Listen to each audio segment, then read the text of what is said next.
अस्सलाम वालेकुम, मैं हूँ अदील और आप हमारे यूट्यूब चैनल देख रहे हैं नेम उर्दू बाय अदील। आज की इस वीडियो में बात करने वाले हैं नौरीन नाम के बारे में।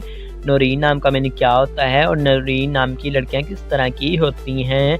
तो सबसे पहले बात करेंगे नौरीन नाम के बारे में। नौरीन नाम का इस्तेमाल लड़कियों के नामों में होता है। नौरीन नाम के मानी प्यार, रोशन यानी रोशनी के होते हैं। अगर तख्लीक ज़बान के बारे में बात करें तो ये ईसाई मज़ाहिब से नाम तल्लक रखता है, जिन्स लड़की है। और अगर हम नौरीन नाम के हामी नंबर्स की बात करें तो 1, 3, 7, 8, 9 और 13 शामिल होते हैं।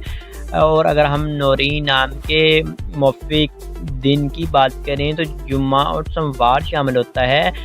इस नाम के बेहतरीन वक्त में 9 AM से लेकर 11 AM तक इनका बेहतरीन वक्त माना जाता है। अगर हम बात करें नौरीन नाम की लड़कियां किस तरह की होती हैं तो आप बहुत ज़्यादा साफ तबीयत की मालिक होती हैं।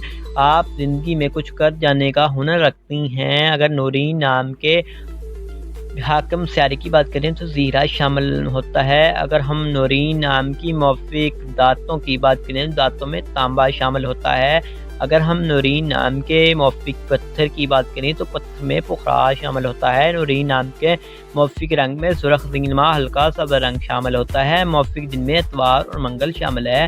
नौरीन नाम का लकी नंबर 5 माना जाता है। नौरीन के सही लकी नंबर के लिए प्लीज़ कमेंट बॉक्स में डेट ऑफ बर्थ ज़रूर बताइएगा। Thanks for watching this.